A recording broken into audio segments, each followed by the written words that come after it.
On a night where jubilation danced in red and blue, Crystal Palace basked in the glory of their FA Cup triumph, while Manchester City, architects of recent dominance, tasted the unfamiliar sting of final defeat.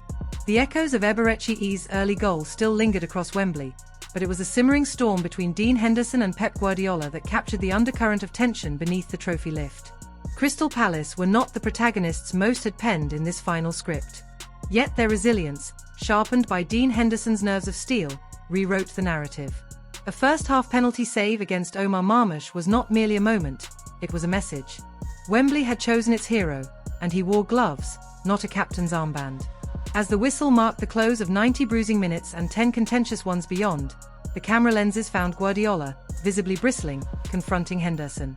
There was no handshake, no shared smile of sportsmanship, only a wagging finger and clipped words, cast into the public eye like flares in the twilight. Some called it frustration. Others, wounded pride.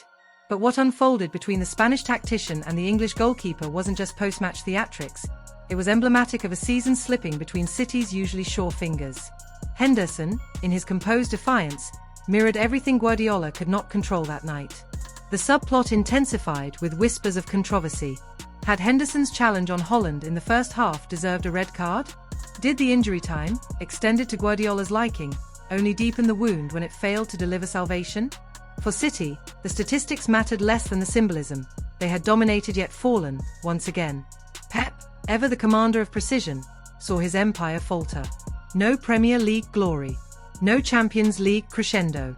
No Carabao Cup redemption. Just the distant glint of a community shield, hardly the standard for a side that once made treble talk sound routine. Wembley was not just a venue of defeat, it was a mirror to their season's unraveling. For Crystal Palace, the narrative soared. A team often consigned to mid-table anonymity had seized the oldest cup in English football and written themselves into history with style, grit, and a touch of myth. Their victory was not just over Manchester City, it was over perception itself.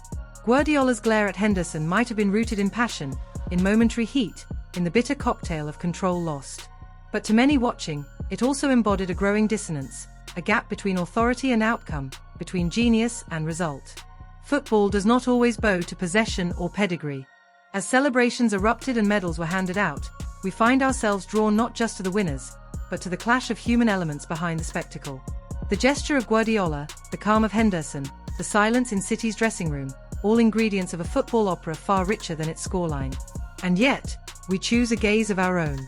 Where others may find controversy and call for reconciliation, we see contrast and conviction. Not every confrontation seeks peace. Not every leader must smile to teach. Sometimes, a wagging finger and a lingering stare say more than the prettiest pass. And in that moment, under Wembley's lights, football was no longer a game, it was theatre.